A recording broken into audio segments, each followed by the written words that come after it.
Sahabat-sahabat yang dikasihi sekalian. Surah ini, okey baiklah kita terus baca ya. Ustazah akan bacakan daripada ayat 1 hingga 5. Jadi kita akan sama-sama tengok bacaan kita ya, sama-sama kita perbaiki bacaan. Cuma sebelum itu Ustazah akan bacakan sedikit beberapa hadis Nabi sallallahu alaihi wasallam yang menyatakan tentang keutamaan surah ini. Di antaranya adalah hadis yang diriwayatkan oleh Imam Ahmad dan imam-imam pengarang kitab Sunan 4 At-Tirmizi mengatakan ini adalah hadis hasan. Ya, an Abi Hurairah an Rasulillah sallallahu alaihi wasallam qala inna suratan fil Quran 30 ayah syafa'at li sahibiha ghufira lah tabarakalladzi biyadihil mulk.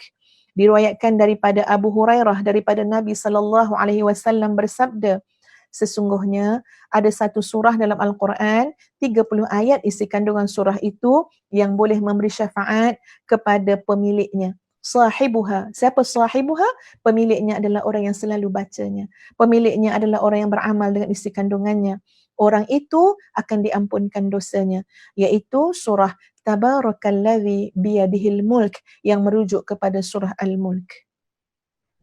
Selain itu juga, ada hadis diriwayatkan daripada Tabrani dan Tirmizi, ma akhrajahu Tabrani wal Hafiz Ad-Diya Al-Muqaddisi an Anas bin Malik qala Rasulullah sallallahu alaihi wasallam suratun fil Quran khasaman an sahibiha hatta adkhalathu al-jannah.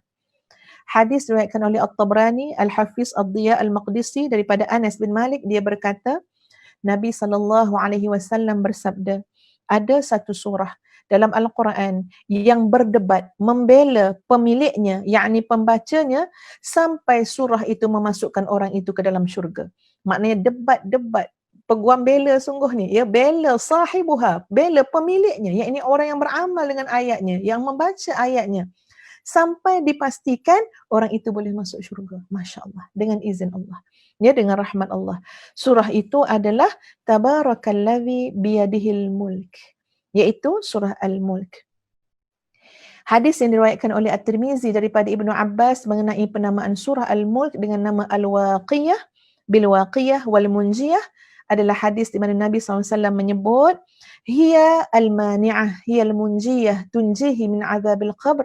Nabi bersabda maksudnya surah itu menjaga, surah itu menyelamatkan, iaitu menyelamatkan pembacanya daripada siksa kubur. Jadi itu gambaran ya sahabat-sahabat sekalian hadis-hadis Nabi tentang keutamaan surah Al-Mulk.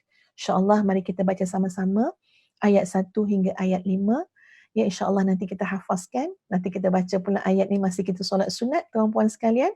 Duha ataupun solat sunat tahajud insyaAllah bagi rasa ya sampai mendarah daging dalam jiwa kita insyaAllah.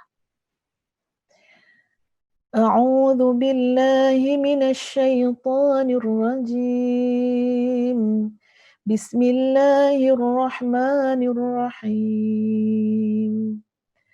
Tabarakalladzi biyadihil mulku wa huwa ala kulli syai'in qadir. الذي خلق الموت والحياة ليبلوكم أيكم أحسن عملا وهو العزيز الغفور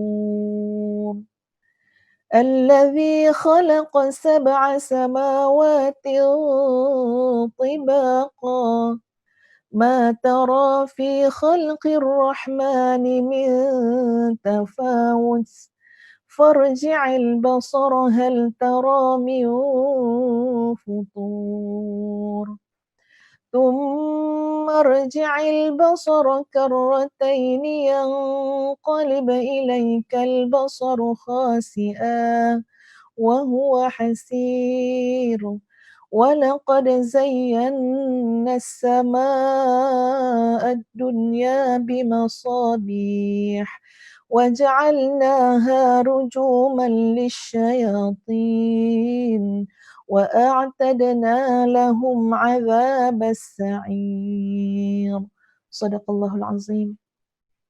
Maha suci Allah yang menguasai segala kerajaan dan dia maha kuasa atas segala sesuatu, yang menciptakan mati dan hidup untuk menguji kamu Siapa di antara kamu yang lebih baik amalnya? Dan Dia Maha Perkasa, Maha Pengampun, yang menciptakan 7 langit berlapis-lapis. Tidak akan kamu lihat sesuatu yang tidak seimbang pada ciptaan Tuhan yang Maha Pengasih. Maka lihatlah sekali lagi. Adakah kamu lihat sesuatu yang cacat? Kemudian ulangi pandangan kamu sekali lagi dan sekali lagi. Nescaya pandanganmu akan kembali kepadamu tanpa menemukan cacat dan ia pandanganmu dalam keadaan letih. Dan sungguh telah kami hiasi langit yang dekat dengan bintang-bintang dan kami jadikannya bintang-bintang itu sebagai alat-alat pelempar setan dan kami sediakan bagi mereka azab neraka yang menyala-nyala. Surah Al-Mulk ayat 1 hingga ayat yang kelima.